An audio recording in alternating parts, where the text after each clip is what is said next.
إن الحمد لله نحمده ونستعينه ونستغفره ونعوذ بالله من شرور أنفسنا ومن سيئات أعمالنا من يهده الله فلا مضل له ومن يضلله فلا هادي له وأشهد أن لا إله إلا الله وحده لا شريك له وأشهد أن محمدا عبده ورسوله أما بعد فإن خير الحديث كتاب الله وخير الهدي هدي محمد صلى الله عليه وسلم وشر الأمور محدثاتها وكل محدثة بدعة وكل بدعة ضلالة وكل ضلالة في النار.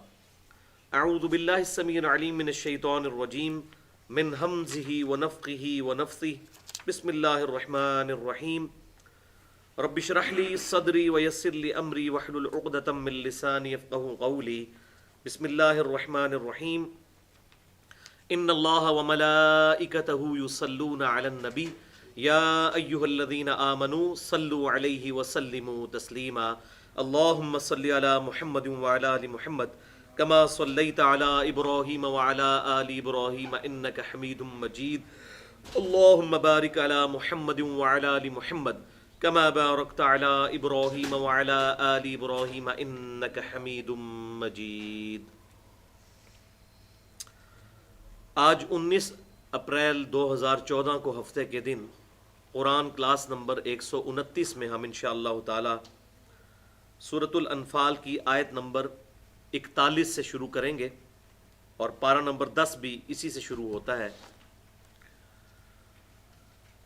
سورۃ الانفال کا مرکزی ٹاپک تھا مال غنیمت یعنی انفال.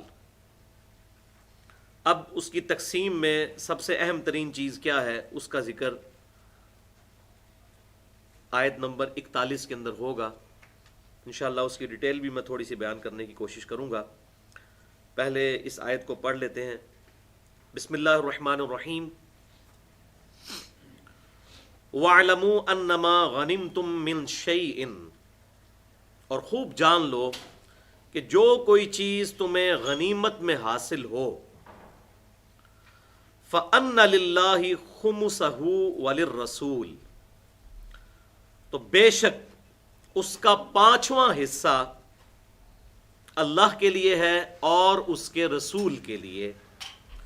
وَلِذِي الْقُرْبَى، اور رسول کے جو قریبی رشتہ دار ہیں ان کے لیے. وَالْيَتَامَى، اور یتیموں کے لیے. وَالْمَسَاكِينَ، اور مسکینوں کے لیے. وَابْنِ السَّبِيلِ، اور مسافروں کے لیے.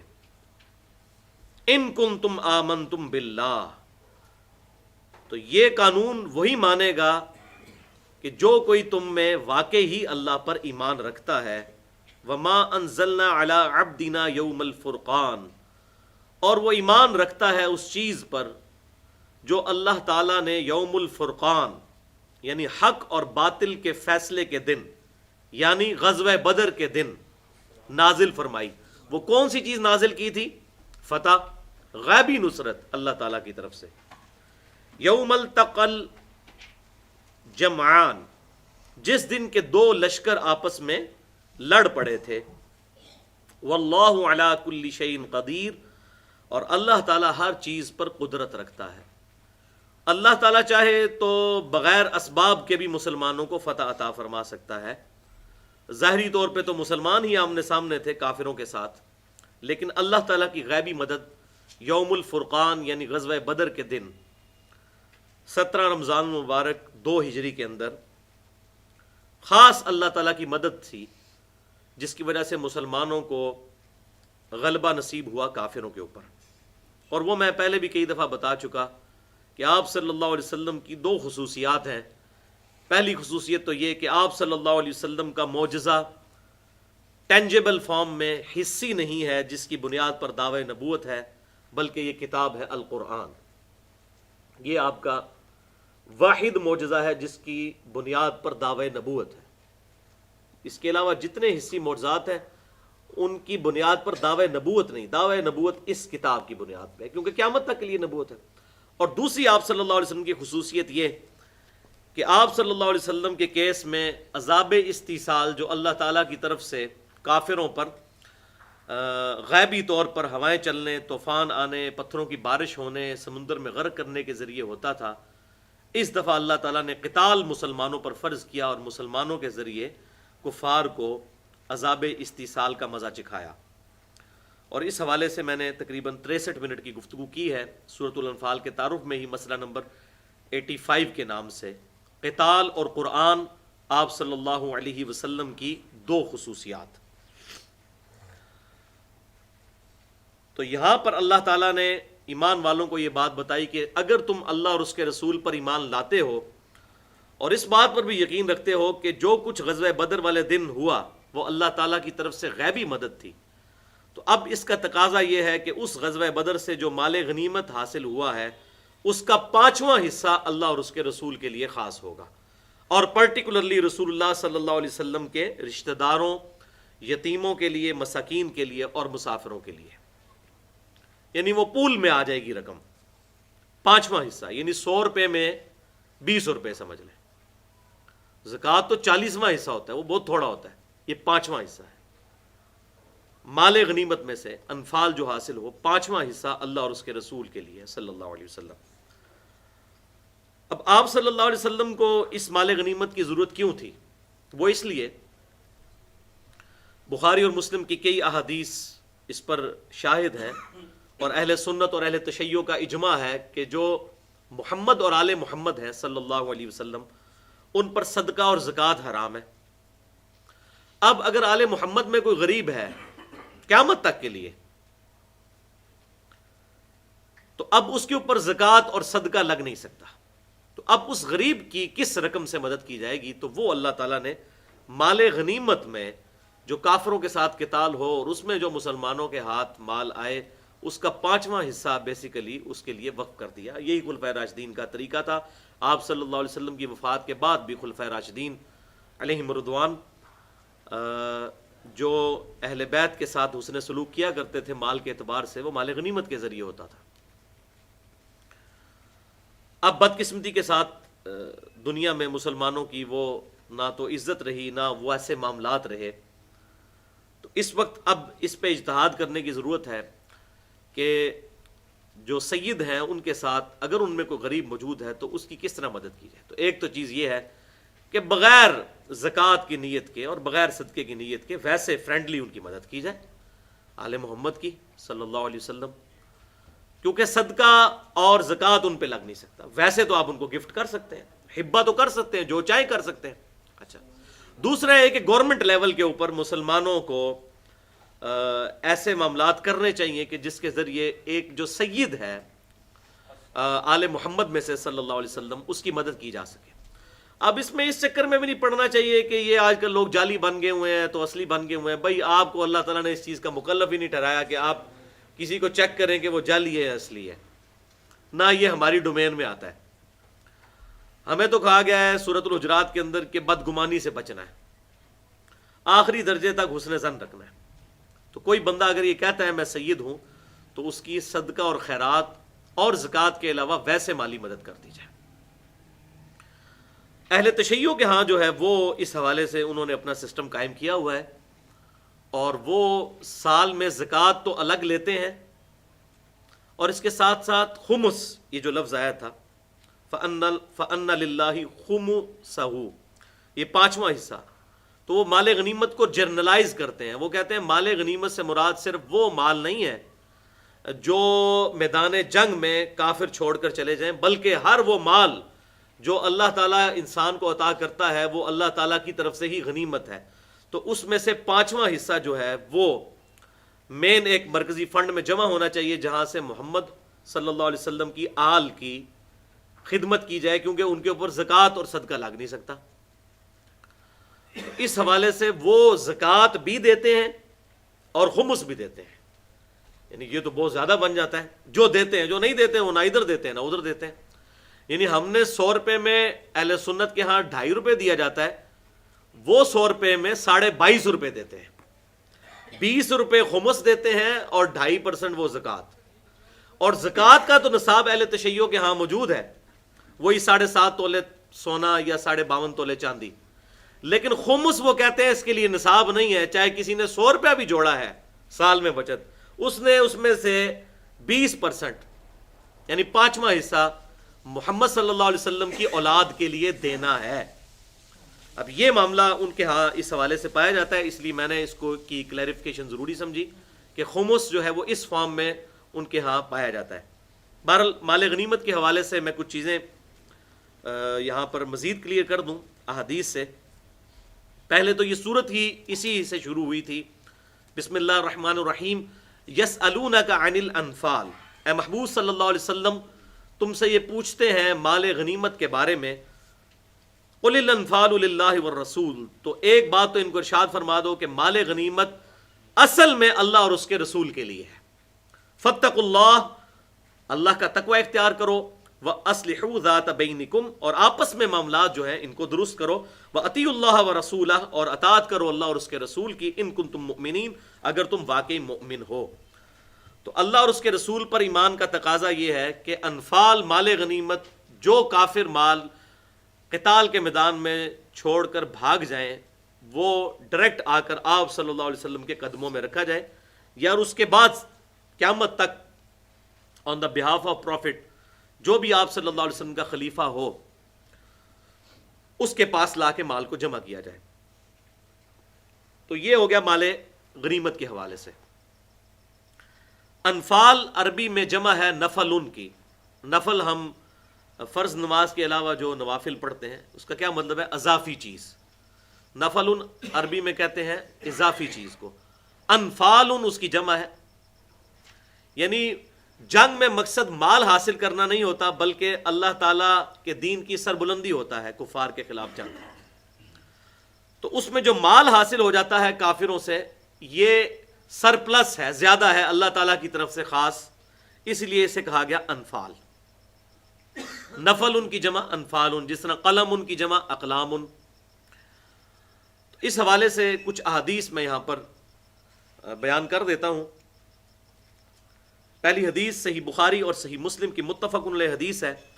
امام کائنات صلی اللہ علیہ وآلہ وسلم نے ارشاد فرمایا کہ اللہ تعالیٰ نے مجھے 5 ایسی خصوصیات عطا فرمائی جو مجھ سے پہلے کسی پیغمبر کو نہیں تھی۔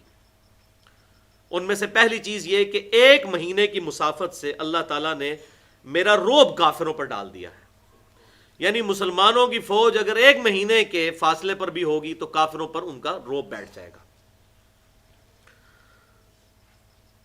دوسرا یہ کہ اللہ تعالیٰ نے میرے لیے، میری امت کے لیے پوری زمین کو سجدہ گاہ بنا دیا ہے، میرے امتی جہاں چاہے نماز ادا کر سکتے ہیں۔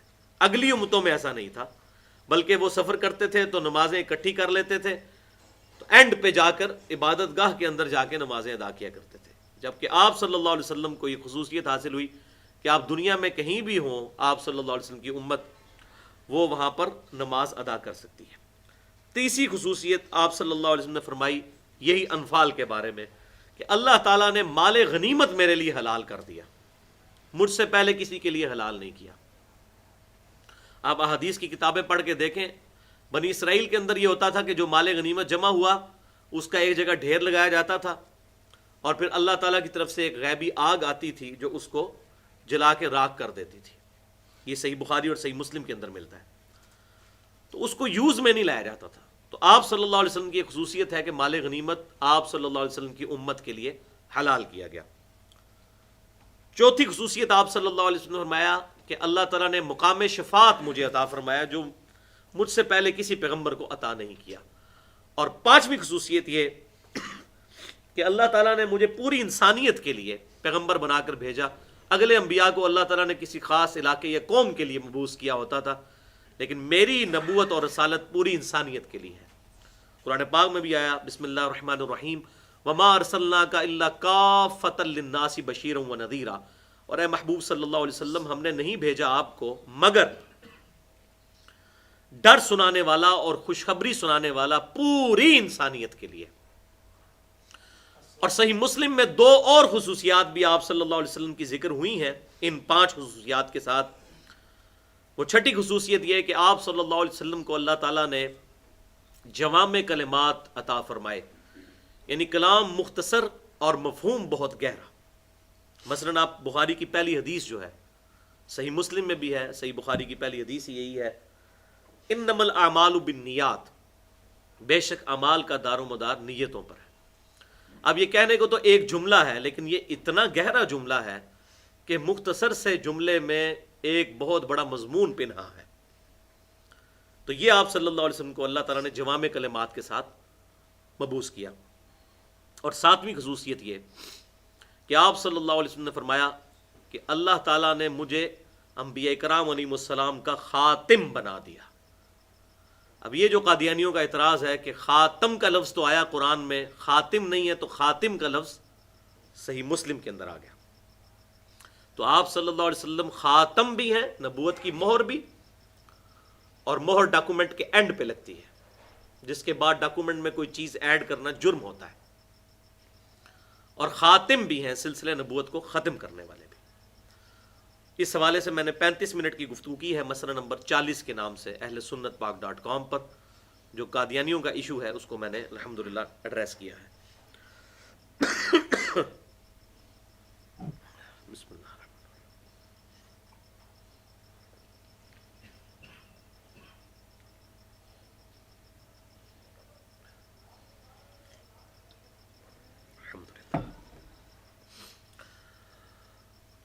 دوسری حدیث بھی صحیح بخاری اور صحیح مسلم کی متفقن علیہ حدیث ہے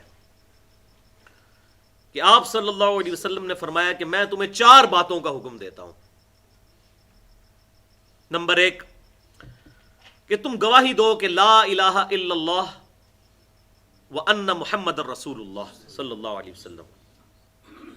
ابھی اکثر لوگ پوچھ رہے ہوتے ہیں جناب کہ کلمہ، پورا کلمہ اس طرح اکٹھا کہیں بھی قرآن و حدیث میں نہیں، تو اس حدیث کے اندر موجود ہے، لا الہ الا اللہ وان محمد الرسول اللہ۔ تو یہ جو انا ہے یہ ہے بے شک، اس کو آپ بے شک ڈال دیں نہ ڈالیں ایک ہی بات ہے، لا الہ الا اللہ محمد رسول اللہ اکٹھا ہی آیا ادھر، اس بات کا تمہیں حکم دیتا ہوں۔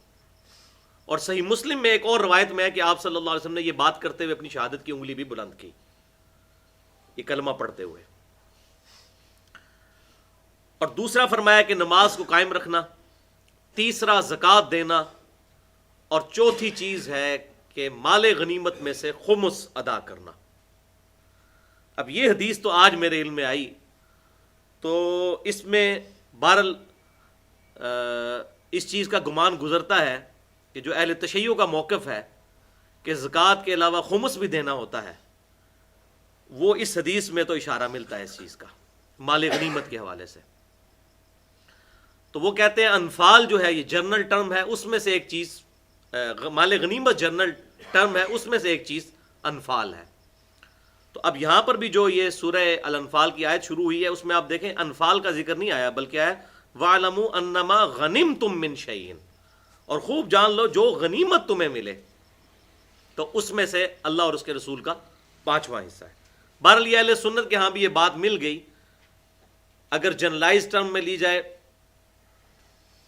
تو ہر سال، اور اگر وہ پرٹیکولر ٹرم لی جائے کہ مال غنیمت جب بھی میدان جنگ میں کوئی مال حاصل کیا جائے گا تو اس کا 5واں حصہ اللہ اور اس کے رسول صلی اللہ علیہ وسلم کے لیے خاص ہوگا۔ اور اس کی حکمت کیا ہے؟ حکمت میں نے کچھ تو پہلے بتا دی کہ محمد صلی اللہ علیہ وسلم اور آل محمد صلی اللہ علیہ وسلم پر چونکہ صدقہ اور زکوٰۃ قیامت تک کے لیے حرام ہے، تو اب ان کا یہ معاملہ تو کسی طریقے سے چلنا ہے۔ دوسرا یہ ہے کہ آپ صلی اللہ علیہ وسلم نے جب دعوت حق بلند کی تو آپ صلی اللہ علیہ وآلہ وسلم نے اس کے بعد کوئی کاروبار نہیں کیا، بلکہ پوری زندگی وقف کر دی دین کی سربلندی کے لیے۔ اور ظاہر ہے کہ آپ صلی اللہ علیہ وسلم کی بیویاں بھی تھیں، بچے بھی تھے، ان کے معاملات بھی چلنے والے تھے، تو اللہ تعالیٰ نے آلٹرنیٹو کے طور پر مال غنیمت میں محمد اور آل محمد صلی اللہ علیہ وسلم کے لیے 5واں حصہ رکھ دیا، تاکہ آپ صلی اللہ علیہ وسلم وہاں سے اپنے اخراجات کو میٹ کریں، اور اپنا جو رشتہ دار ہیں اسی طریقے سے آپ صلی اللہ علیہ وسلم کو جو ملنے کے لیے مسافر آتے ہیں، مہمان آتے ہیں، ان کی مہمان نوازی بھی اس میں سے ہو۔ اور قربان جائیں بخاری اور مسلم میں یہاں تک ملتا ہے کہ آپ صلی اللہ علیہ وسلم اس 5ویں حصے میں سے بھی جو صحابہ کرام آپ کے رشتہ دار نہیں بھی ہوتے تھے، کوئی غریب ہوتا تھا اس کی مدد بھی آپ صلی اللہ علیہ وسلم اس اپنے حصے میں سے کر دیا کرتے تھے۔ یہ آپ صلی اللہ علیہ وسلم کی خاص شفقت تھی، بالمؤمنین رؤوف الرحیم۔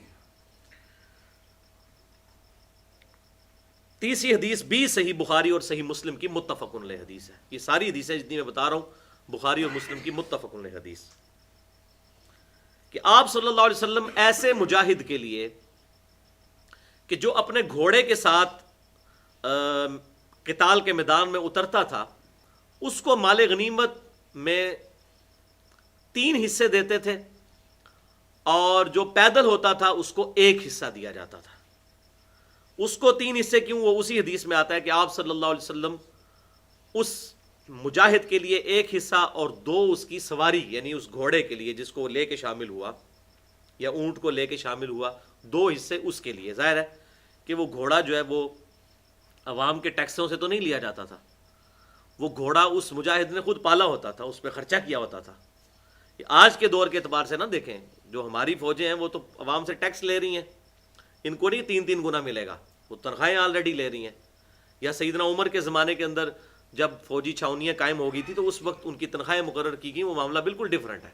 یہ شروع کے اوائل کے قتال کی بات ہو رہی ہے، جبکہ جو لوگ اپنے شوق سے اپنا اسلحہ تیار کرتے تھے، اپنا گھوڑا تیار کرتے تھے اور میدان جنگ میں آپ صلی اللہ علیہ وسلم کا ساتھ دیا کرتے تھے، تو آپ صلی اللہ علیہ وسلم ان کا ریگارڈ کرتے تھے کہ گھوڑے کے اوپر خرچہ ہوا ہے ظاہر ہے اور اپنا مال لگایا، تو ان کو پھر 3 حصے ملتے تھے. یعنی باقیوں کو اگر 10 روپے مل رہے ہیں تو ان کو 30 روپے ملا کرتے تھے. 10 روپے ان کے جو اس تمام مجاہدین کو مل رہے ہیں مال غنیمت میں سے، اور 20 روپے اس کے گھوڑے کا خرچہ جو اس نے اپنی انویسٹمنٹ کی.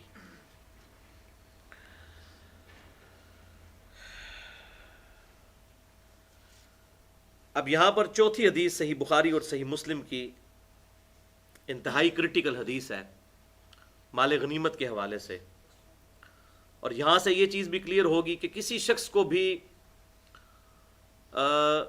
کسی کی نسبت کا بینیفٹ نہیں مل سکتا اگر اس کے اعمال برے ہیں. ہاں اعمال اچھے ہیں پھر نسبت کا بینیفٹ ملے گا، اس میں تو کوئی شک نہیں ہے. لیکن اگر اعمال برے ہیں تو وہ اپنے صرف محض نسب کی بنیاد کے اوپر نہیں جا سکتا. اعمال اچھے ہیں تو بالکل جائے گا. بنی اسرائیل کو اللہ تعالیٰ نے سارے جہان والوں میں چنا تھا. اب قیامت تک کے لیے اللہ تعالیٰ نے قریش کو، بنو اسماعیل کو تمام جہان والوں پہ فضیلت دیا اور فرمایا کہ خلافت جو ہے وہ صرف قریش کا حق ہے، قریش کے علاوہ کوئی خلیفہ نہیں بنایا جا سکتا. تو نسبت فائدہ دیتی ہے اس صورت میں جب اعمال بھی درست ہوں. اب خالی کوئی قریشی ہو اور یزید جیسا حکمران ہو تو کہ جی چونکہ میں قریشی ہوں، بنو امیہ جو ہے خاندان قریش میں سے ہے تو مجھے بینیفٹ آف ڈاؤٹ مل جائے، تو ایسا نہیں. وہ پھر حدیث وہ یاد کر لیں، صحیح بخاری اور صحیح مسلم کی حدیث. آپ صلی اللہ علیہ وسلم نے اپنی بیٹی کو، جس کے بارے میں بخاری اور مسلم میں یہ آتا ہے کہ جنتی عورتوں کی سردار ہے، اپنی بیٹی کے بارے میں فرمایا جب فاطمہ نامی ایک عورت نے چوری کی اور آپ صلی اللہ علیہ وسلم کو اس کی سفارش پیش کی گئی، تو آپ صلی اللہ علیہ وسلم نے فرمایا، آپ صلی اللہ علیہ وسلم ممبر پہ چڑھے اور انتہائی جلال کے عالم میں فرمایا کہ اللہ کی قسم تم سے اگلی قومیں اسی لیے ہلاک ہوئیں کہ ان کے اشرافیہ کے لیے اور قوانین ہوا کرتے تھے اور غریب لوگوں کے لیے اور قوانین. اللہ کی قسم اگر میری بیٹی فاطمہ بھی چوری کرتی تو میں اس کے بھی ہاتھ کٹوا دیتا. تو اس سے یہ بات پتہ چلی کہ آپ صلی اللہ علیہ وسلم نے کہیں یہ ترغیب نہیں دلائی کہ نسب کی بنیاد کے اوپر کسی کے برے اعمال جو ہے ان پہ پردہ ڈالا جائے. تو بالکل اس طریقے سے اگر آپ صلی اللہ علیہ وسلم نسب کی بنیاد پہ بات کر رہے ہیں، بالکل اسی طریقے سے اگر کوئی حضور کا صحابی ہے اور وہ غلط کام کرتا ہے تو اس کی غلطی بھی اسی طریقے سے غلطی ہے جس طریقے سے باقی بندوں کی غلطی ہے. اسلام تو بت پرستی اور شخصیت پرستی تو سکھاتا ہی نہیں ہے. اور یہ میں نے اس لیے اتنی ساری باتیں کی جو اگلی حدیث بخاری اور مسلم میں آنے لگی ہے. بعض لوگ جو معاذ اللہ صحابہ کے لیے معصومیت کا عقیدہ بنا دیا کہ مطلب صحابی سے کوئی غلطی ہو ہی نہیں سکتی، معاذ اللہ استغفر اللہ، یہ تو عقیدہ ہی گمراہی پر مبنی ہے، تو ان کو یہ پھر باتیں بری لگتی ہیں، حالانکہ یہ دین میں فٹ ان بیٹھتی ہیں. تو یہ بخاری اور مسلم کی متفق علیہ حدیث کہ آپ صلی اللہ علیہ وسلم کا ایک خادم تھا، اس کا نام تھا مدعم، اور آپ صلی اللہ علیہ وسلم کی سواری وہ ٹھیک کیا کرتا تھا، سفر و حضر میں آپ کے ساتھ ہوتا تھا. تو غزوہ خیبر کے موقع پر اس کے متصلاً بعد وہ اس کو کوئی نامعلوم تیر آ کر لگا، چونکہ مسلمان مسلسل وار کی کیفیت میں تھے، تو اس سے وہ شہید ہو گیا. تو صحابہ کرام اب اس کے بارے میں ڈسکشن کر رہے ہیں کہ اس کو جنت مبارک ہو، حضور کا خادم تھا. ہم بھی ہوتے تو یہی کہتے کہ جی اس سے بڑی کوئی نسبت ہو سکتی ہے کہ حضور صلی اللہ علیہ وسلم کا خدمت گزار اللہ کے محبوب صلی اللہ علیہ وسلم کی خدمت کرنے والا. تو آپ صلی اللہ علیہ وسلم نے وہاں پر ارشاد فرمایا کہ تم تو اسے جنت کی خوشخبریاں سنا رہے ہو، اور میں دیکھ رہا ہوں کہ غزوہ خیبر کے موقع پر جو اس نے ایک چادر چوری کی تھی، ایک چادر مال غنیمت میں سے، وہ آگ کی بنا کے اس کے اوپر ڈال دی گئی ہے. اللہ اکبر. تو یہ یزید کو جنت کے ٹکٹ بانٹتے پھرتے ہیں. یہ صحابی کی بات ہو رہی ہے. اگر وہ بھی غلط کام کرتا ہے وہ بھی مجرم ہے. سورۃ الاحزاب میں آیا نبی کی بیویوں تم عام عورتوں کی طرح نہیں ہو، اگر تم نے بے حیائی کی تمہارے لیے دگنا عذاب ہے. کیوں؟ رتبہ زیادہ ہے. اسی طریقے سے صحابی کا رتبہ زیادہ ہے. اگر وہ غلط کام کرے گا تو وہ ڈبل مجرم ہے. ایک عام رافضی ممبر رسول پر کھڑا ہو کر صحابہ کرام پر لعنت اور گالیاں کرے، بہت بڑا جرم. لیکن اگر کوئی صحابی یہی کام شروع کر دے کہ مولا علی پر لعنت کرنا شروع کر دے اور کروانا شروع کر دے، وہ اسے بڑا مجرم. اسلام میں تو قانون ایک ہے، کسی کو بینیفٹ آف ڈاؤٹ نہیں ملے گا. اس حوالے سے بالکل کلیئر کٹ ہے. ورنہ اس سے بڑا کون تھا کہ جو آپ صلی اللہ علیہ وسلم کا خدمت گزار صحابی، اور صحابہ کہہ رہے ہو جنتی ہے، حضور فرما رہے ہیں اس نے ایک چادر چوری کی تھی اور وہ آگ کی بنا دی گئی. اب اسی کی ہی ایکسپلینیشن میں ایک اور حدیث بھی ہے. سنن نسائی کے اندر انٹرنیشنل نمبر کے مطابق 1961 اور سنن نبی داؤد میں 2710. اب یہ جو میں نے پہلے حدیث بخاری اور مسلم کی مدعم والی بیان کی، وہ چادر والی، اس کا نمبر میں بتا دوں جو کہ کریٹیکل حدیث ہے. بخاری میں 6707 اور صحیح مسلم میں 310. اور یہ سنن نسائی 1961 اور سنن نبی داؤد 2710. اس میں تو الفاظ ہیں کہ آپ صلی اللہ علیہ وسلم کا ایک صحابی فوت ہوا تو آپ صلی اللہ علیہ وسلم نے فرمایا کہ جاؤ اپنے ساتھی کا جنازہ پڑھو. اب صحابہ کرام جو ہیں ان کے چہرے متغیر ہو گئے فوراً. ان کے کان کھڑے ہو گئے کہ بھئی خاص بات ہے جو حضور خود جنازہ نہیں پڑھ رہے اور ہمیں کہہ رہے ہیں کہ اپنے ساتھی کا جنازہ پڑھو. اب جنازہ پڑھنے سے یہ بھی کلیئر ہو گیا کہ وہ مسلمان تھا، کافر نہیں تھا. کوئی ویسے وکالت کرنے کی کوشش کرے تو معاملہ کلیئر ہو جائے کہ صحابی تھا وہ. حضور نے کہا اپنے ساتھی کا جنازہ پڑھو. اب صحابہ کرام علیہم رضوانوں کا رنگ بدل گیا کہ یار یہ کوئی خاص بات ہے. بال جنازہ وغیرہ انہوں نے پڑھا تو آپ صلی اللہ علیہ وسلم نے ارشاد فرمایا کہ اس نے مال غنیمت میں سے، یہودیوں کے مال غنیمت میں سے غزوہ خیبر کے موقع پر جو مسلمانوں کو اللہ تعالیٰ نے فتح دی تھی، ایک نگ چوری کیا تھا، ایک نگینہ. اور صحابہ کہتے ہیں جب ہم نے اس کا مال کی تلاشی کی وہ نگینہ نکل آیا واقعی، اور اس کی قیمت صرف 2 درہم تھی، 2 چاندی کے سکے. اور آپ صلی اللہ علیہ وسلم نے اس کا جنازہ تک نہیں پڑھا. وَلِعَوْذُ بِاللَّهِ تَعَالَى. اچھا، وہ جو اس سے پہلے میں نے حدیث بیان کی بخاری اور مسلم کی متفق علیہ حدیث، وہ مدعم والی کہ جس کو آگ کی چادر پہنا دی گئی، اس کے آگے الفاظ ہیں جب حضور صلی اللہ علیہ وسلم نے یہ بات کی تو صحابہ کرام اپنے گھروں میں گئے، اور اگر کسی نے غلطی سے بھی کوئی تسمہ بھی لے آیا تھا مال غنیمت میں سے تو لا کے حضور صلی اللہ علیہ وسلم کے قدموں میں ڈال دیا کہ یار یہی کہیں تسبیح ہی نہ ساڑھے گاٹے فٹ ہو جائے. اور یہی میں کہتا ہوں یہی صحابہ کرام اور ہم میں فرق ہے. وہ لوگ ایسے خالص ایمان والے تھے کہ سمعنا واطعنا، جیسے ہی کو بات سنتے تھے حق کی اس کو قبول کرتے تھے. ان کو لگتا تھا، ان کا یہ نظریہ نہیں تھا کہ اے جہاں مٹھا تھے اگلا کس نے ڈٹھا. ان کو واقعی پتا تھا کہ اگر یہ معاملات ہو رہے ہیں تو ہمارے ساتھ ہو سکتے ہیں. اور ظاہر ہے جس میں ذرا سی بھی غیرت ہوگی اور ایمان کی رتی موجود ہوگی اور حضور صلی اللہ علیہ وسلم کی صحبت کی ہوگی، اس سے تو بعید ہے کہ وہ اس قسم کے کام کرے. ہاں، بسا اوقات نفس سے مغلوب ہو کر کبھی شیطان کا حملہ ہو جائے، وہ علیحدہ بات، لیکن اوورآل کسی کی پرسنالٹی میں ایسی بات آنا عقل سے بالا تر ہے. چھٹی حدیث بھی صحیح بخاری اور صحیح مسلم کی متفق علیہ حدیث ہے، اور یہ کرٹیکل حدیث ہے. بخاری میں 3073، مسلم میں 4734. یہ حدیث زکوٰۃ کے کانٹیکسٹ میں بھی آتی ہے اور امانت کے کانٹیکسٹ میں بھی آتی ہے اور مال غنیمت کے کانٹیکسٹ میں بھی آتی ہے، تمام کانٹیکسٹ میں. اور بڑی رکت انگیز حدیث ہے کہ آپ صلی اللہ علیہ وسلم نے فرمایا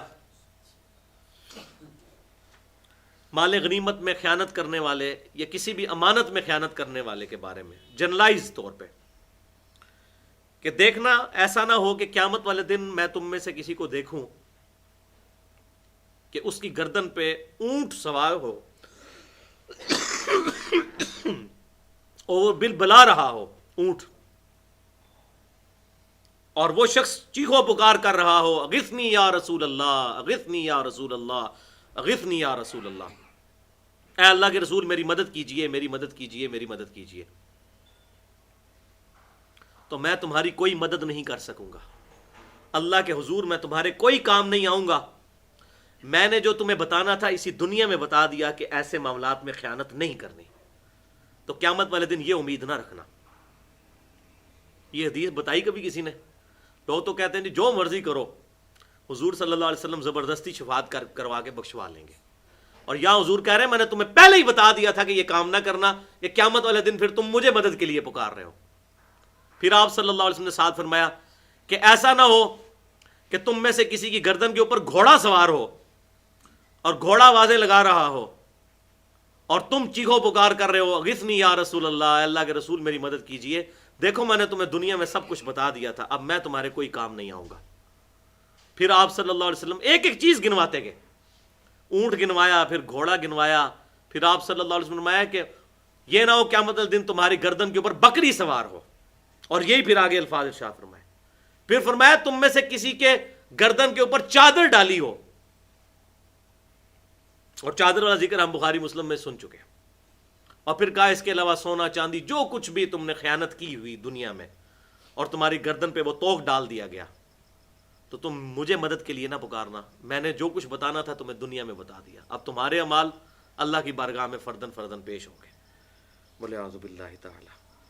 اب یہ احادیث اگر لوگوں کو پتہ ہو تو انسان کو اپنی اوقات پتہ چل جائے کہ ہم لوگ جو ڈٹائی کے ساتھ اللہ اور اس کے محبوب صلی اللہ علیہ وسلم کی نافرمانیاں کرتے اور یہ توقع کرتے ہیں ولی اعوذ باللہ تعالی کہ یہ نسبت ہمیں کوئی کام آ جائے گی، اے اللہ جو کچھ بھی ہے تیرے محبوب کی امت سے ہیں، ولی اعوذ باللہ تعالی۔ اگر دنیا میں مورل لاز ایکٹیو ہوتے ہیں نا، تو جیسے ہی ہم کہتے ہیں جو کچھ بھی ہے تیرے محبوب کی امت سے ہیں، تو آسمان سے ایک چھتر پڑتا ہمارے سر کے اوپر کہ اس محبوب صلی اللہ علیہ وسلم کا مبارک نام اپنی گندی زبان سے لیتے ہو، کیا نسبت ہے تمہاری اس محبوب صلی اللہ علیہ وسلم کے ساتھ کہ ان کی بات ماننے کے لیے تیار ہی نہیں ہوتے ہو۔ اور یہ تو میرے خیال ہے شاید ہم زبان حال سے ساتھ یہ بھی کہہ رہے ہوتے ہیں کہ جو کچھ بھی ہے یا اللہ سانو اسی طرح ہی قبول کر، اسی تے بندے دا پتر کو نہیں بڑھنا، جو کچھ بھی ہے تیرے محبوب کی امت سے ہے، بس محبوب کی امت والی لاج رکھ لے، باقی ہم نے اپنے کرتوت ٹھیک کوئی نہیں کرنے، اسی طریقے سے ہمیں ایکسیپٹ کر لے۔ ولی اعوذ باللہ تعالی۔ بہرحال یہ مال غنیمت کے حوالے سے میں نے صورتحال الحمدللہ کلیئر کر دی۔ اب آیت نمبر 42 سے شروع کرتے ہیں۔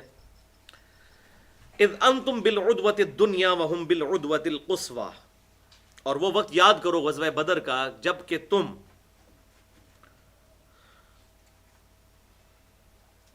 وادی بدر کے نزدیک والے کنارے پر تھے۔ دنیا کہتے ہیں نزدیک کی چیز، یہ دنیا بھی نزدیک کی چیز ہے، ہمارے سامنے موجود ہے، اور کافروں کا لشکر جو ہے وہ وادی بدر کے دور والے کنارے پر تھا، یعنی مدینے کے جو قریب والا کنارہ تھا اس کی طرف مسلمان تھے، اور جو مدینے سے دور والا کنارہ تھا اس کے اوپر کافر تھے۔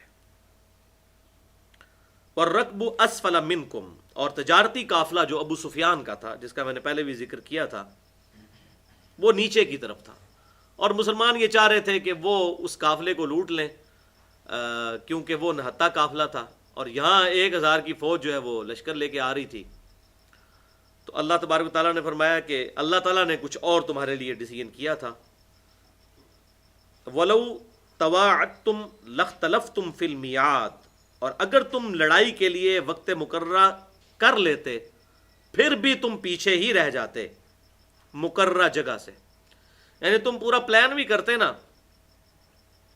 کہ ہم جو ہے وہ بدر کے میدان میں کافروں سے لڑیں گے، تو ایسی صورتحال کبھی بھی نہ بنتی کہ ایٹ اے ٹائم دونوں فوجیں ایک جگہ پر جمع ہوتی ہیں۔ اللہ تعالیٰ کی طرف سے ڈیوائن ڈیسیژن ہوا، اللہ تعالیٰ نے حالات ایسے پیدا کر دیے کیونکہ اللہ تعالیٰ یہ جنگ خود کروانا چاہتا تھا، تو اللہ تعالیٰ نے تقدیر ایسی غالب کی کہ اللہ تعالیٰ ہمارے اگر تم پلان کر کے بھی آتے تو اتنا پرفیکٹلی نہ پہنچ سکتے، جو اللہ تعالیٰ نے تمہیں پہنچایا، ادھر سے کافروں کو پہنچا دیا، ادھر سے تمہیں پہنچا دیا۔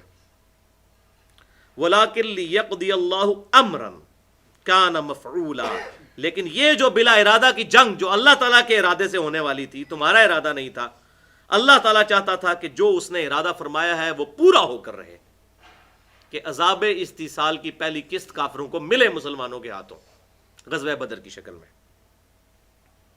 کیوں؟ لِيَهْلِكَ مَنْ هَلَكَ عَنْ بَيِّنَةٍ، تاکہ اب جو مرنا چاہتا ہے تو وہ دلیل دیکھ کر مرے، کہ اللہ تعالیٰ نے فتح نصیب کر دی ہے مسلمانوں کو اس جنگ میں، تو وہ دلیل دیکھ لے۔ جو باقی بچ جانے والے ہیں وہ دیکھ لے دلیل کہ جو اللہ کا وعدہ تھا کہ کافروں تم پر عذاب آئے گا، عذاب کی قسط آ گئی، اللہ اپنے محبوب صلی اللہ علیہ وسلم اور ان کے جانثار صحابہ کرام علیہم رضوان کے ساتھ ہے، تو وہ دلیل دیکھ کر مرے۔ وَيَحْيَا مَنْ حَيَّ عَنْ بَيِّنَةٍ، اور جو زندہ رہے وہ دلیل کے ساتھ زندہ رہے، یعنی مسلمانوں میں بھی جو کمزور ایمان والے ہیں ان کا ایمان بھی مضبوط ہو جائے کہ ہمارے نبی نے جو ہم سے وعدہ کیا تھا، جو سورۃ الانفال کے شروع میں ہی آیا تھا کہ نبی صلی اللہ علیہ وسلم نے صحابہ سے مشورہ کرتے ہوئے یہ بات کہی تھی کہ اللہ تعالیٰ نے مجھ سے وعدہ فرما لیا ہے کہ دونوں میں سے ایک گروہ تمہیں دے گا، اب تمہاری چوائس ہے، چاہے ابو سفیان کا قافلہ، چاہے ابو جہل کی جو فوج ہے وہ۔ تو اللہ تعالیٰ فرما رہا ہے جو زندہ رہے وہ دلیل کے ساتھ زندہ رہے، اور جو مرے دلیل کے ساتھ، دلیل اپنے سامنے دیکھ لے۔ لہذا اس آیت سے اجتہاداً یہ مفہوم بھی نکلتا ہے کہ جو زندہ ہوا وہ دلیل کے ساتھ زندہ ہوا، اور جو ہلاک ہوا وہ دلیل کے ساتھ ہلاک ہوا۔ دلیل اصل میں چیز ہے، عقل اصل میں چیز ہے جس کی بنیاد پہ کسی کے حق اور باطل ہونے کا فیصلہ ہوگا۔ وَإِنَّ اللَّهَ لَسَمِيعٌ عَلِيمٌ، اور بے شک اللہ تعالیٰ خوب سننے والا اور جاننے والا ہے۔ اِذْ يُرِيكَهُمُ اللَّهُ فِي مَنَامِكَ قَلِيلًا، اور اے محبوب صلی اللہ علیہ وسلم وہ وقت یاد کرو جب کہ تمہیں اللہ تعالیٰ نے کافر بڑی تھوڑی تعداد میں خواب میں دکھائے، اور نبی کا خواب جو ہے وحی الہی ہوتا ہے۔ حضور صلی اللہ علیہ وسلم کو غزوہ بدر سے پہلے خواب دکھائے گی کہ چند ایک کافر جو ہیں وہ مسلمانوں کے خلاف لڑنے کے لیے آ رہے ہیں، حالانکہ وہ کافر تو 1000 کے قریب تھے۔ تو اس کی توجیہ یہ ہے کہ آپ صلی اللہ علیہ وسلم کو دراصل اللہ تعالیٰ نے ان کی وقت دکھا دی کہ بے شک 1000 کی تعداد میں موجود ہیں، لیکن ان کی وقت یہ ہے کہ یہ بہت تھوڑے ہیں، ہمت کے اعتبار سے بہت تھوڑے ہیں، مسلمانوں کو ان پر غلبہ نصیب ہوگا۔ تو اے نبی ہم نے آپ کو خواب میں دکھایا اور بڑی تھوڑی تعداد میں ان کو دکھایا۔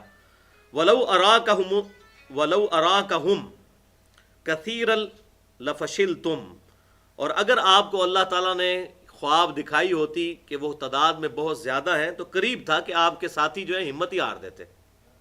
ظاہر ہے یہاں سے جو ساتھی نکلے تھے ان کے تو وہم و گمان میں نہیں تھا کہ ہم لڑائی لڑنے جا رہے ہیں، ان کے ذہن میں تو تھا کہ ہم ابو سفیان کا نہتا لشکر لوٹنے کے لیے جا رہے ہیں، اور اس کی بھی میں نے ریزن بتائی تھی، کیونکہ کفار مکہ نے مسلمانوں کے مال کے اوپر قبضہ کر لیا تھا مکے میں، تو مسلمان وہ تجارتی قافلہ اللہ تعالیٰ کی اجازت سے لوٹنا چاہتے تھے تاکہ وہ اپنے فائنانس جو ہے مینج کر سکیں، قتل و غارت کرنا مقصد نہیں تھا۔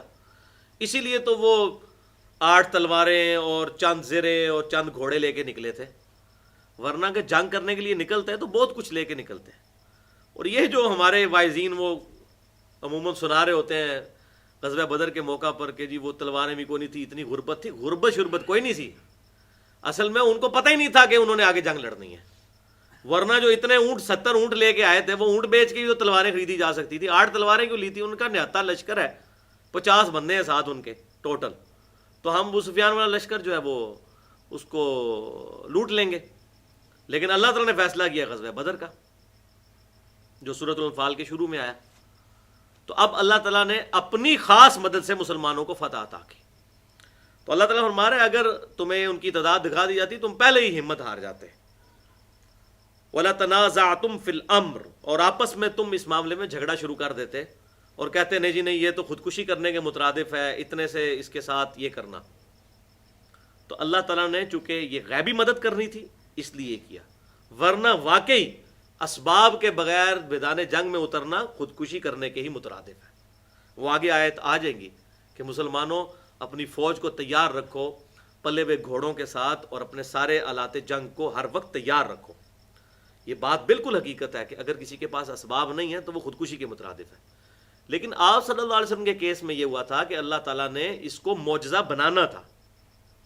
وہ معجزہ جو ہے وہ آج نہیں اس طرح معجزے بننے شروع ہو جائیں گے. نہ ہمارا ایمان وہ ہے، نہ اللہ تعالیٰ نے کہیں ہمیں گارنٹی دی ہے اس بات کی. تو وہ اللہ تعالیٰ تو وہ صحابہ کے بارے میں کہہ رہا ہے کہ وہ بھی بھاگ جاتے، تو ہم لوگوں کو تو ایمان ہی کچھ نہیں ہے. تو اسباب کی تیاری کرنی ہے، اس کے بعد اللہ پر توکل کرنا ہے.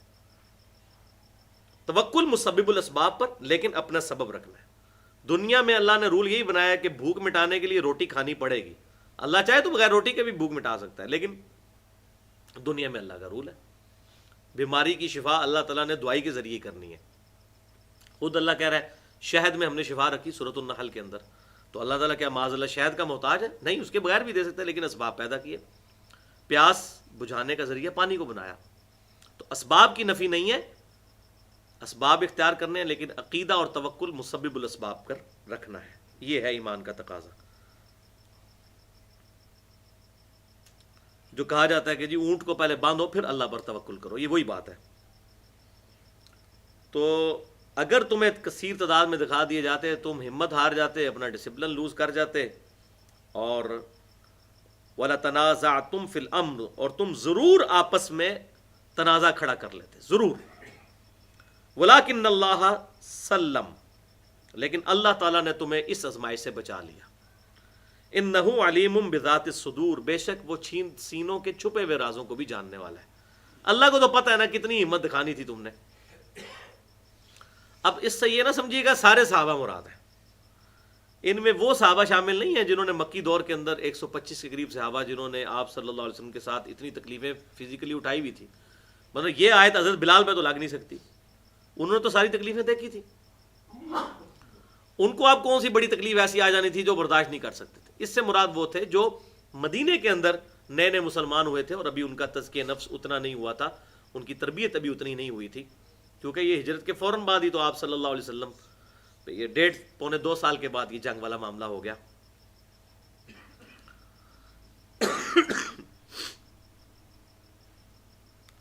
وَإِذْ يُرِيكُمُوهُمْ إِذِ الْتَقَيْتُمْ فِي أَعْيُنِكُمْ قَلِيلًا، اور یاد کرو جب اللہ تعالیٰ نے دکھا دیا تمہیں لشکر کفار، جب تمہارا مقابلہ ہوا تمہاری نگاہوں میں بہت قلیل.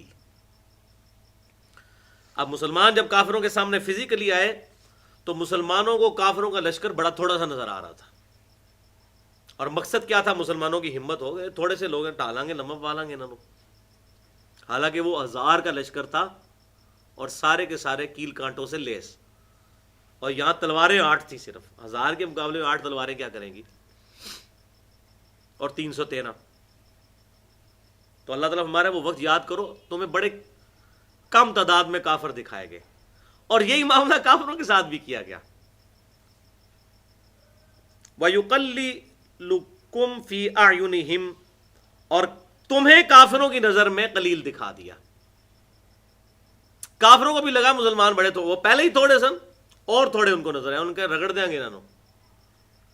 تو بیسیکلی کیوں ایسے ہوا؟ اللہ تعالیٰ تقدیر غالب کرنا چاہتا تھا. اگر مسلمان ان کو تعداد میں زیادہ دکھا دیے جاتے، ہو سکتا ہے کہ وہ میدان جنگ چھوڑ کے بھاگ جاتے. اللہ تعالیٰ تو یہ جنگ کروانا چاہتا تھا. یہ غیبی جنگ تھی، عذاب استحصال کی پہلی قسط تھی. اور یہی بات ساتھ آ گئی لِيَقْضِيَ اللَّهُ أَمْرًا، اور یہ اس لیے تھا کہ اللہ تعالیٰ اپنی مرضی پوری کرنا چاہتا تھا کہ غزوہ بدر ہو. ورنہ اگر یہ معجزہ کرتا کہ تم بہت زیادہ ان کو نظر آ رہے ہوتے، ہو سکتا ہے وہ میدان جنگ چھوڑ کے بھاگ جاتے. اگر تمہیں وہ زیادہ نظر آ رہے ہوتے، ہو سکتا ہے تم اپنی ہمت ہار دیتے. تو اللہ تعالیٰ نے دونوں کو ایک دوسرے بڑے تھوڑے سے دکھائے، اور وہ اور شیر ہو گئے، لڑیں گے ایک دوسرے کے ساتھ. تو اللہ تعالیٰ نے اپنا امر پورا کرنا تھا. کان مفعولا، اور جو کام کرنا تھا وہ اللہ تعالیٰ نے فرما دیا. وَإِلَى اللَّهِ تُرْجَعُ الْأُمُورُ، اور معاملات کو اللہ ہی کی طرف لوٹ کر جانا ہے. سارے معاملات اللہ ہی کی طرف سے ہیں اور اللہ ہی کی طرف لوٹ کر جانے والے ہیں. اِنَّا لِلَّهِ وَإِنَّا إِلَيْهِ راجعون. یا ایھا الذین آمنوا، اے ایمان والو، اذا لقیتم فئۃ، جب کبھی بھی تم آمنے سامنے ہو کفار کے لشکر کے، فاثبتوا، تو ثابت قدم رہنا. اب یہ مستقبل کے لیے کہا جا رہا ہے، غزوہ احد آنے والا تھا اگلے ہی سال.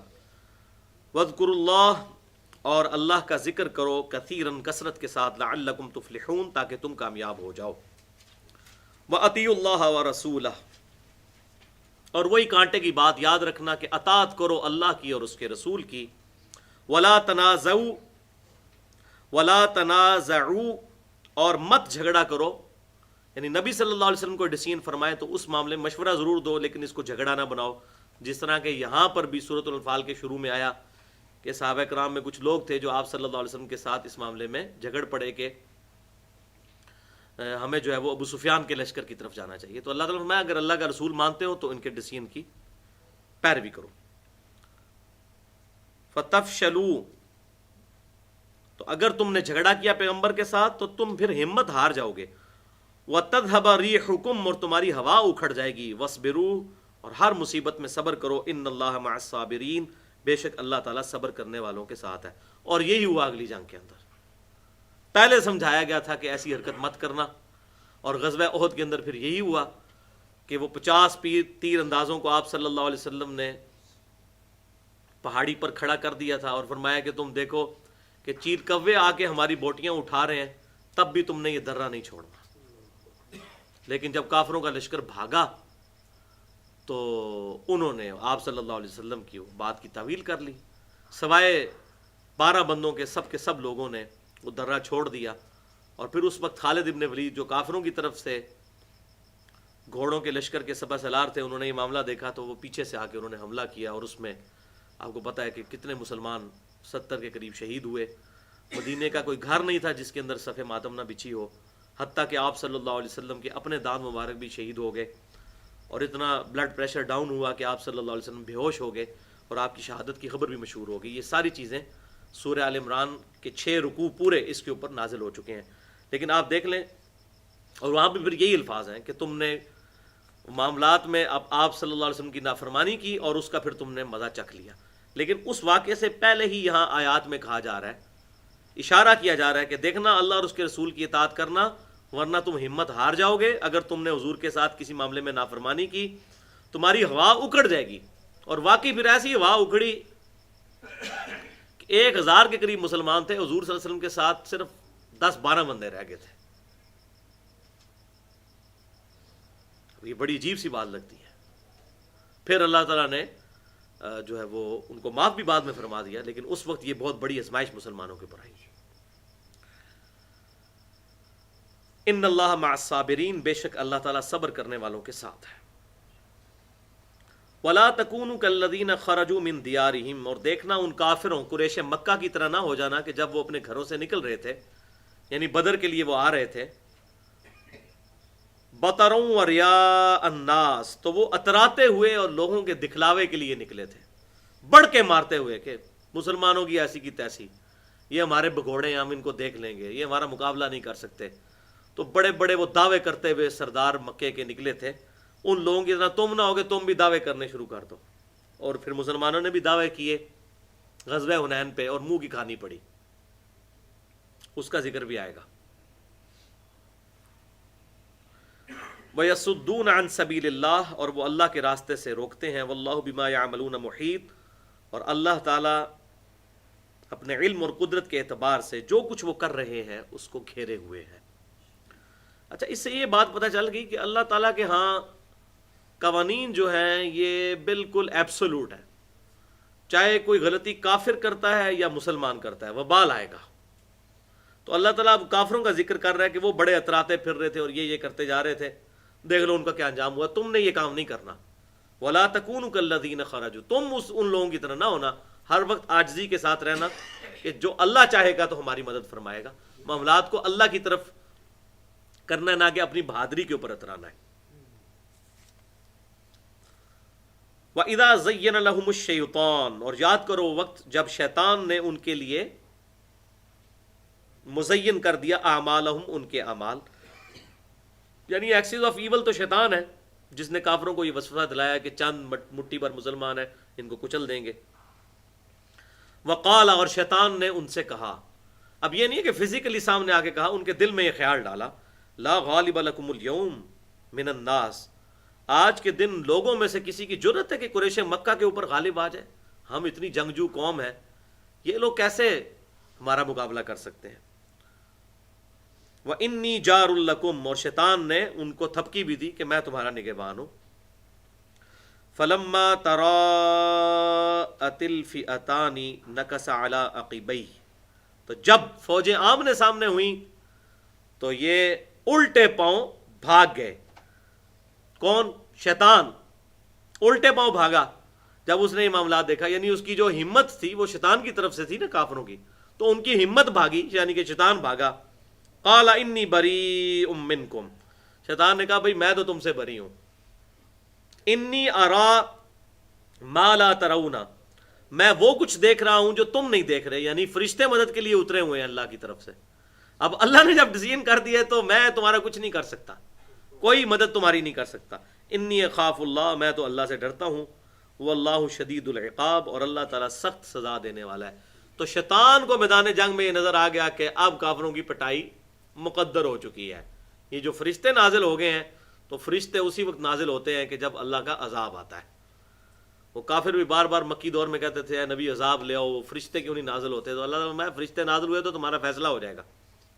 تو یہ بات بار بار میں آپ کو سمجھا رہا ہوں، اس کو سمجھے بغیر قتال کا کنسیپٹ اسلام میں سمجھ نہیں آتا۔ بیسیکلی قتال از این ایکویلنٹ آف عذاب استحصال ان اسلام، کہ عذاب استحصال کا یہ ایکویلنٹ ہے اسلام کے اندر، کہ اللہ تعالیٰ نے کافروں کو عذاب مسلمانوں کے ہاتھوں قتال کی شکل میں دلوایا، اور یہ قیامت تک جاری رہے گا۔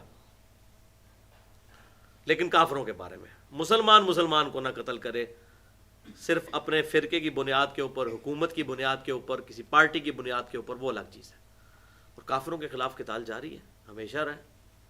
پاکستان میں بھی آپ کو پتہ ہے جو ایسے معاملات چلتے رہے ہیں، اس پاکستان بننے سے پہلے بھی کافروں کے خلاف مسلمانوں کا قتال رہا ہے، اب بھی جاری ہے اور قیامت تک کے لیے جاری رہے گا۔ افغانستان میں کافروں کے خلاف قتال ہو رہا ہے مسلمانوں کا، لیکن جہاں پر مسلمان کا گلا کاٹنے کی کوشش کرے گا، اس کی میں نے پچھلی دفعہ بڑی ڈیٹیل کے ساتھ مذمت کی ہے، اور اپنا مقدمہ بخاری اور مسلم اور قرآن پاک کی آیات کی روشنی میں پیش کر دیا ہے، مسئلہ نمبر 86 کے نام سے۔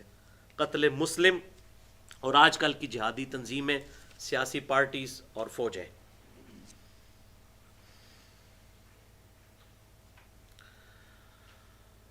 تو شیطان نے کہا میں تو اللہ سے ڈرتا ہوں اور اللہ تعالیٰ سخت سزا دینے والا ہے۔ اذ یقول المنافقون والذین فی قلوبہم مرض، اور یاد کرو اسی غزوہ بدر کے میدان کے حوالے سے کہ جب منافق جو تھے، یعنی اوپر سے مسلمان اندر سے منافق، اور وہ لوگ جن کے دلوں میں بیماری تھی، مرض تھا۔ قرآن میں جب بھی آیا دل کا مرض، اس سے مراد منافقت ہے، کہ دل سے کنوکشن والا ایمان قبول نہ کرنا۔ تو وہ صحابہ کرام کے بارے میں کیا کہتے تھے؟ غر ہؤلاء دینہم، کہ ان کو تو ان کے دین نے مغرور کر دیا ہے، ان کی عقل ہی کام نہیں کر رہی، یہ اپنے دین پہ اتنے اترا رہے ہیں، اتنے کانفیڈنٹ ہیں کہ کفار مکہ کے ساتھ لڑنے کے لیے تیار ہو گئے ہیں نہتے۔ تو منافقین تو یہ سمجھ رہے تھے کہ بھئی آج تو مسلمانوں کا صفایا ہو جائے گا، جان چھوٹے گی۔ یہ منافقین وہ تھے جو یہودی مدینے کے، اسلام اندر سے قبول نہیں کیا، اوپر سے اسلام کے دعوے دار تھے۔ وَمَن يَتَوَكَّلْ عَلَى اللَّهِ، اور جو کوئی بھروسہ کرے اللہ پر، فَإِنَّ اللَّهَ عَزِيزٌ حَكِيمٌ، تو اللہ تعالیٰ تو غالب اور حکمت والا ہے۔ ان مسلمانوں نے غرور نہیں کیا تھا، بلکہ وہ اپنے ایمان کی وجہ سے اللہ پر توکل کرتے تھے۔ جب اللہ پر توکل کرتے تھے تو ان کا یہ جو کانفیڈنس تھا کہ آج ہم غالب آئیں گے کافروں کے مقابلے پر، یہ مغروری نہیں تھی بلکہ ان کے ایمان کا تقاضا تھا۔ اب اللہ تعالیٰ ان منافقین کے بارے میں فرما رہا ہے کہ ان کا حشر کیا ہونے والا ہے، ان کو تو عذاب کی قسط ملنی ہے۔ وَلَوْ تَرَىٰ، اور کاش تم وہ دیکھ لو وقت، اِذَا يَتَوَفَّى الَّذِينَ كَفَرُوا، کہ جب نکالتے ہیں کافروں کی جان، الملائکہ، فرشتے، یضربون وجوہہم، وہ مارتے ہیں ان کے چہروں پر، وادبارہم، اور ان کی پیٹھوں پر۔ یعنی اللہ تعالیٰ فرماتا ہے منافقوں کاش تمہیں وہ وقت نظر آ جائے، جب وہ اس وقت نظر آ جائے تو پھر بندہ ایمان ہی لے آئے۔ لیکن تمہیں سمجھایا جا رہا ہے کہ جب ان کافروں کی موت کا وقت قریب آتا ہے نا، اس میں وہ منافق بھی شامل ہیں جو اوپر سے ایمان لائے ہے، تو وہ بھی کافر ہی ہیں، بلکہ کافروں سے بھی بدترین چیز ہے۔ اس پہ میں نے مسئلہ نمبر 34 کے نام سے منافقین کے حوالے سے گفتگو کی ہے. تو یہ تو بدترین مخلوق ہے. تو کاش تم وہ وقت دیکھ لو کہ جب ان کی موت کا وقت آئے تو ان کو فرشتے ان کے منہ اور پیٹھوں پر ہتھوڑے مارتے ہوں گے. وذوقوا عذاب الحریق، اور انہیں کہا جائے گا اب چکھو عذاب آگ کا. لہذا یہ آیت بھی انڈائریکٹلی اہل سنت اور اہل تشیع کا جو کامن مقدمہ ہے کہ عذاب قبر برحق ہے اس کو مضبوط کرتی ہے. کیونکہ جو منکرین عذاب قبر ہیں وہ اس بنیاد پر اپنا نظریہ پیش کرتے ہیں کہ چونکہ حساب کتاب قیامت کے دن ہونا ہے تو قیامت کے دن سے پہلے عذاب ہو نہیں سکتا. جب تک حساب ہی نہیں ہے تو عذاب کس چیز کا؟ جبکہ اہل سنت اور اہل تشیع کا اجماع اور عملی تواتر ہے. بخاری اور مسلم کی درجنوں احادیث اس پر گواہ ہیں کہ عذاب قبر بھی ہوتا ہے. تو ان کا مقدمہ اس آیت کے تحت ختم ہو جاتا ہے. وہ اس لیے کہ ابھی قیامت تو قائم نہیں ہوئی اور موت کے وقت فرشتے ان کو مار رہے ہیں، تو پھر یہاں کیوں مار رہے ہیں؟ جو اصول اور مبادی انہوں نے کھڑا کیا تھا وہ تو ٹوٹ گیا کہ جی قیامت کے حساب کتاب سے پہلے عذاب نہیں ہو سکتا. تو یہ اب موت کے وقت جو عذاب آ رہا ہے نزا کے عالم میں فرشتے ان کو مار رہے ہیں اور پھر کہہ رہے ہیں کہ چلو ابھی بڑا عذاب بھی تمہیں ہونا ہے. تو یہ بات سمجھ لیں کتاب و سنت کی روشنی میں پوری امت کا اجماع ہے اس بات کے اوپر، اہل سنت کا، اہل تشیع کا، تمام ان کے جتنے بھی اسکول آف تھاٹس ہیں، کہ اللہ تعالیٰ کا جو عذاب اپنے گناہگار بندوں پر آنا ہے اس کی 4 قسطیں ہیں. ایک تو دنیا کے اندر، وہ سورہ السجدہ کے اندر آئے گا، الف لام میم السجدہ پارہ نمبر 21 میں، کہ ہم دنیا کی زندگی میں بھی انہیں عذاب دیں گے شاید یہ ہماری طرف لوٹ آئیں. تو دنیا میں جو اللہ کی طرف سے تکلیف آتی ہیں یہ بھی عذاب کی ایک شکل ہوتی ہے جو شاید اس وقت مسلمانوں کے اوپر آئی ہوئی ہے. اچھا، دوسرا موت کے وقت، تیسرا قبر میں، اور چوتھا پھر فائنل عذاب آخرت کے دن. وَلِعَوْذُ بِاللَّهِ تَعَالَى ذَلِكَ بِمَا قَدَّمَتْ أَيْدِيكُمْ، اور یہ بدلہ ہے اس کا جو تمہارے اپنے ہاتھوں نے آگے بھیجا. وَأَنَّ اللَّهَ لَيْسَ بِظَلَّامٍ لِلْعَبِيدِ، اور بے شک اللہ تعالیٰ تو اپنے بندوں پر ظلم کرنے والا نہیں ہے. اللہ نے کوئی ظلم نہیں کیا، تمہارے کرتوت برے تھے، آج تم عذاب کا مزہ چکھ لو.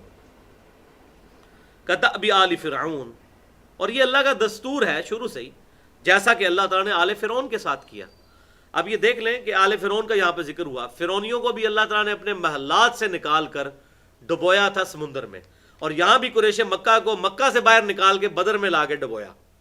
تو یہ عذاب استحصال کے ساتھ اس کی بالکل ریزیمبلنس، پوری انالوجی بن رہی ہے. تو اللہ تعالیٰ کا یہ معاملہ فرعونیوں کے ساتھ بھی رہا. والذین من قبلہم، اور ان سے پہلے بھی جتنے لوگ گزرے، کفروا بآیات اللہ، انہوں نے اللہ کی آیات کا کفر کیا. فأخذہم اللہ بذنوبہم، تو اللہ تعالیٰ نے ان کے گناہوں کے سبب ان کو پکڑ لیا. ان اللہ قوی شدید العقاب، بے شک اللہ تعالیٰ قوت والا اور سخت عذاب دینے والا ہے. والعیاذ باللہ تعالی. اللہم اجرنا من النار.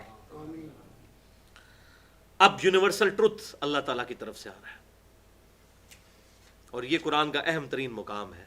سورۃ الانفال کی آیت نمبر 53. ذالک بأن اللہ، اور یہ اس لیے کہ بے شک اللہ تعالی لم یکو مغیرا نعمتا، نہیں بدلنے والا، نہیں چھیننے والا نعمت کو، انعمها علی قوم، جو اس نے کسی قوم کے اوپر کی ہیں، حتی یہاں تک کہ یغیروا ما بانفسہم، وہ خود ہی اس نعمت کو دھتکار نہ دے، بدل نہ دے. وان اللہ سمیع علیم، اور بے شک اللہ تعالیٰ سننے والا اور علم والا ہے. اللہ تعالیٰ کبھی کسی قوم سے اس وقت تک نعمت نہیں چھینتا جب تک کہ وہ اپنے کرتوت ایسے نہ کر لے کہ اللہ تعالیٰ اس سے اس کی نعمت چھین لے. اسی سے وہ اجتہاداً بات بھی نکالی ہوئی ہے کہ جب تک کوئی شخص اپنی حالت خود بدلنے کے لیے کوشش نہ کرے تو اللہ تعالیٰ اس کی حالت نہیں بدلتا. وائس ورسا یہ بھی درست ہے، لیکن پرٹیکولر یہاں پہ یہ بات آئی کہ اللہ تعالیٰ کسی سے نعمت نہیں چھینتا، اس کو عذاب نہیں دیتا جب تک کہ وہ خود ہی ایسا معاملہ نہ کر لے. اب اس میں یہ بات بھی کلیئر ہو گئی مسئلہ تقدیر کے حوالے سے بھی کہ اللہ تعالیٰ زبردستی کسی کے ساتھ کوئی معاملہ نہیں کرتا. انسان خود اپنے لیے برے اور اچھے اعمال خریدتا ہے. جیسے سورہ القمر کے اندر آیا لیس للانسان الا ما سعی، ہر انسان کے لیے وہی چیز ہے جس کی وہ کوشش کرتا ہے. وہ جنت کے اعمال کی کوشش کرے گا، جنت کے اعمال آسان ہو جائیں گے. بخاری اور مسلم کی متفق علیہ حدیث ہے. سیدنا علی رضی اللہ تعالیٰ عنہ کہتے ہیں کہ ہم ایک جنازے میں آپ صلی اللہ علیہ وسلم کے ساتھ تھے، تو قبرستان میں بیٹھے ہوئے حضرت علی کہتے ہیں حضور کے ساتھ گفتگو کر رہے تھے، اس دوران حضور صلی اللہ علیہ وسلم نے فرمایا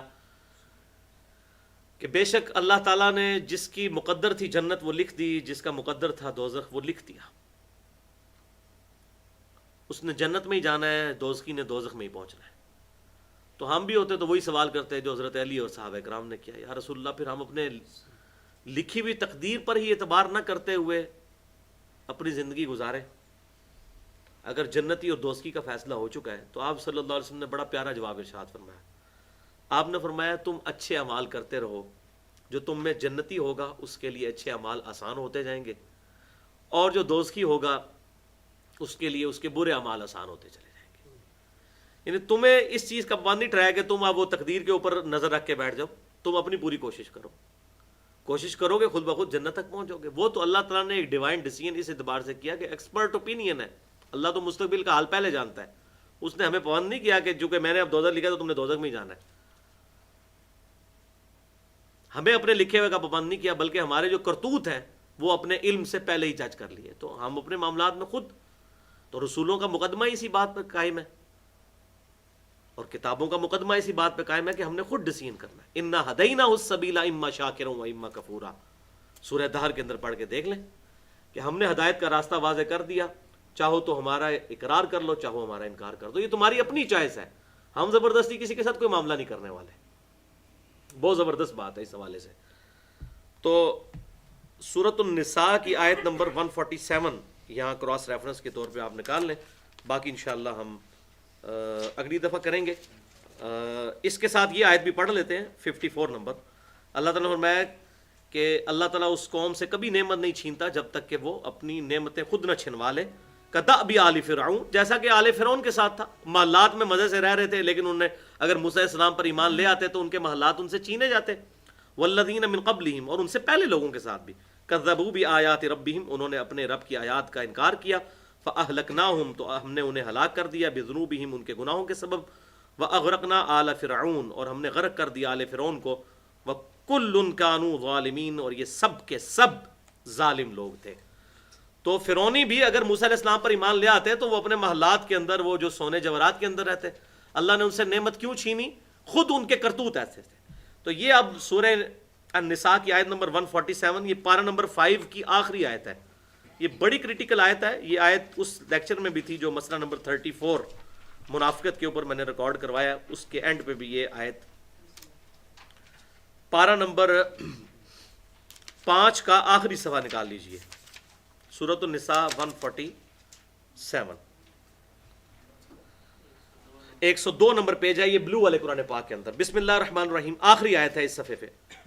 ما یفعل اللہ بعذابکم، اے انسانوں اللہ تعالیٰ تمہیں عذاب دے کر کیا لے گا؟